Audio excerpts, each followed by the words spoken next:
Alors aujourd'hui, on plonge dans un texte vraiment tout petit, mais d'une force incroyable. Une source unique, 6 versets à peine, tirés du chapitre 2 du livre de Job. On a souvent cette image de Job, l'histoire d'un homme qui souffre terriblement. Mais ce qu'on oublie souvent, c'est que le drame, l'incident qui déclenche tout, il ne se passe pas sur Terre. Ça se passe au ciel, dans les coulisses du pouvoir divin.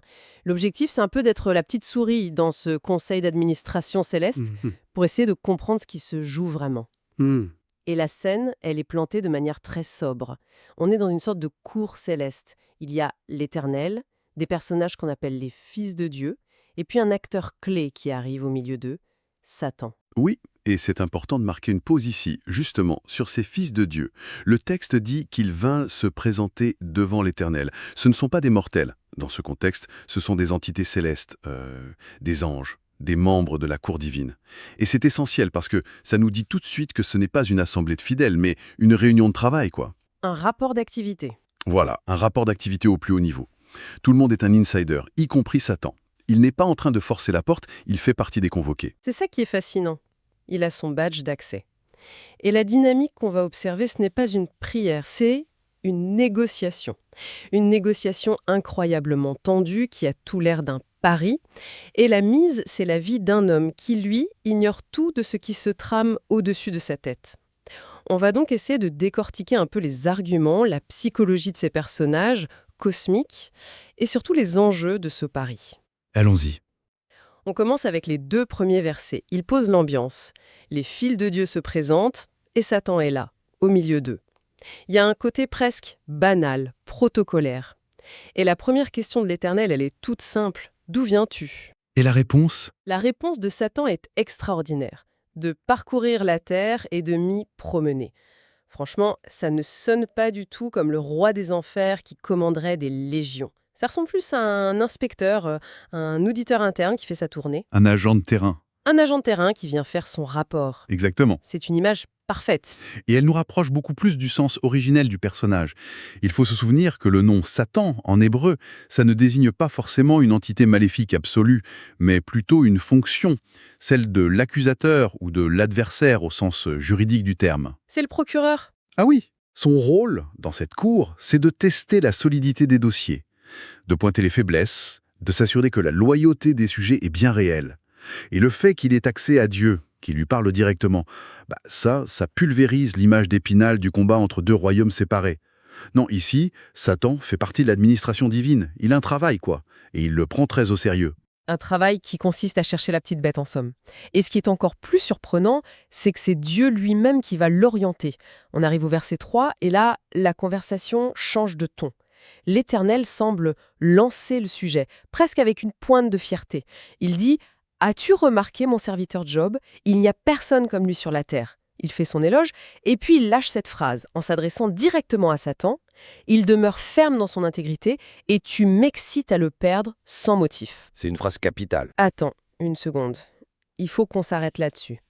Dieu lui-même admet qu'il a été excité, incité à détruire Job sans motif.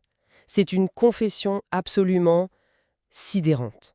On dirait que Dieu n'est pas monolithique, qu'il est sensible à l'argumentation, à la provocation même. Qu'est-ce qu'on doit en penser? C'est le cœur théologique de tout le livre. Vraiment. C'est un verset d'une audace folle. Cette phrase nous dit plusieurs choses. D'abord, elle confirme que Job a déjà subi une première épreuve. La perte de ses biens, de ses enfants, décrite au chapitre 1. Et qu'il l'a surmontée. Sa foi a tenu. D'accord. Mais surtout, cette expression sans motif, elle est vertigineuse. Dieu ne dit pas « il y avait une bonne raison de le tester ». Il dit, en substance, du point de vue de Job, il n'y avait aucune raison. Il est innocent. Dieu reconnaît que la souffrance infligée n'est pas une punition. Elle sert à régler un débat d'idées entre lui et son accusateur. C'est ce qui rend la situation à la fois tragique et philosophiquement explosive. Et face à cette démonstration, Satan, lui, il n'est pas du tout impressionné. Sa réponse aux versets 4 et 5 est d'un cynisme glacial. Il sort un proverbe peau pour peau et il explique tout de suite tout ce que possède un homme, il le donne pour sa vie. Son argument est d'un matérialisme total. Pour lui, le premier test ne valait rien. Qu'on est toujours prêt à sacrifier une peau qui n'est pas la nôtre pour sauver la sienne. La peau d'un animal, les biens, la famille, tout ça c'est extérieur. L'argument de Satan est d'une logique implacable, terrible. Il dit à Dieu, tu as touché à ce qui l'entoure, mais pas à lui. Sa foi n'a jamais été mise à l'épreuve personnellement. Ah d'accord. Sa santé est intacte. Sa propre peau n'a pas été touchée. Pour lui, l'être humain est programmé pour l'égoïsme et la survie. La vraie foi, la vraie allégeance, ça ne se teste que lorsque la souffrance devient physique, intime. C'est plus qu'une hypothèse. Là, il met Dieu au défi. C'est une affirmation péremptoire sur la nature humaine. Et il le formule de manière très directe. Je cite, « Mais étends ta main, touche à ses os et à sa chair, et je suis sûr qu'il te maudit en face. » Le « je suis sûr », c'est incroyable. Il ne dit pas « il pourrait peut-être faiblir ». Non, non. Il prédit l'échec avec une certitude absolue. C'est comme s'il disait « Je connais le cœur des hommes mieux que toi, son créateur. Leur piété, ce n'est qu'un luxe de bien portant. La tension est à son maximum. » C'est un défi existentiel. Satan avance ici une forme un peu primitive de ce qu'on appellerait plus tard l'égoïsme psychologique. L'idée que toute action humaine, même vertueuse, est motivée par l'intérêt personnel. Il dit que la piété de Job, en fait, c'est juste un contrat. Je suis bon avec toi, Dieu, et en retour, tu me maintiens en bonne santé. Satan parie que si Dieu brise sa part du contrat en touchant à la santé de Job, Job brisera la sienne. Immédiatement, en le maudissant. C'est une remise en cause totale de la possibilité même d'une foi désintéressée. Le défi est lancé. La provocation est totale. Tout l'enjeu est de savoir comment Dieu va réagir, et la réponse arrive au verset 6. C'est une phrase d'une brièveté et d'une puissance terrifiante. « Voici, je te le livre. Seulement, épargne sa vie. » En quelques mots, c'est fait. L'autorisation est donnée.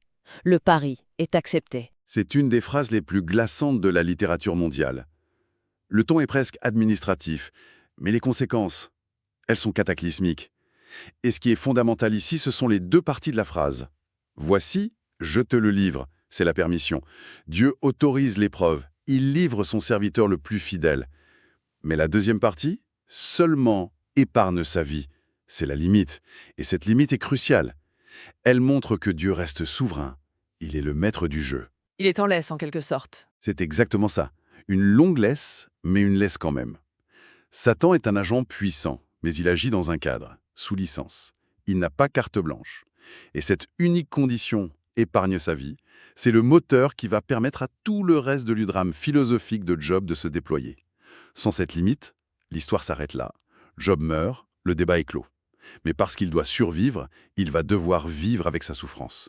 Il va devoir parler, crier, argumenter, questionner. Oui, c'est vrai. La souffrance est donc encadrée. Ce n'est pas une condamnation à mort, mais une épreuve sur la foi au sein de la vie. C'est une nuance qui change absolument tout.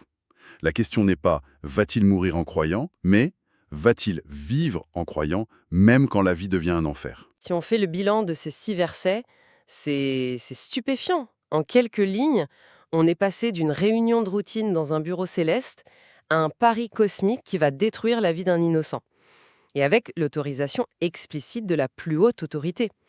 La relation entre Dieu et Satan est infiniment plus complexe que le simple combat du bien contre le mal. On a vraiment l'impression d'assister à une joute, oui, entre un souverain et son procureur. Son avocat du diable. Oui, chacun jouant son rôle dans un système dont les règles, au fond, nous échappent. Et ce court dialogue, il pose les fondations de questions qui nous hantent encore aujourd'hui. La plus évidente, pourquoi et juste souffrait-il ? Ce texte offre une réponse profondément dérangeante. Peut-être que la souffrance n'a rien à voir avec la justice ou la punition. Peut-être qu'elle est un simple dommage collatéral d'un débat qui nous dépasse. La deuxième grande question, c'est celle de la nature de la foi. Est-ce que la foi est un amour inconditionnel ou un contrat de service ? Je suis pieux, donc tu me protèges.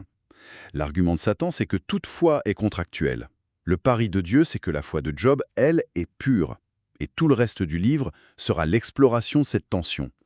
Et pour finir, il y a une question qui reste un peu en suspens, une réflexion pour la route. Elle est contenue dans cette phrase de Dieu à Satan. « Tu m'excites à le perdre sans motif ». Le verbe « exciter », « inciter », il est vraiment troublant quand on l'applique à Dieu. Qu'est-ce que ça signifie pour une entité souveraine, toute puissante, d'être incitée? Est-ce que ça veut dire que l'accusation, la contradiction, le doute, représentés par Satan, sont une force nécessaire dans le cosmos? Que sans procureur pour contester la vertu elle-même n'a pas de valeur prouvée? C'est une question abyssale. Ça suggère une dynamique où même Dieu a besoin d'un adversaire pour que la vérité de la foi soit manifestée. Ce n'est pas un combat pour anéantir l'autre, mais une sorte de dialectique nécessaire.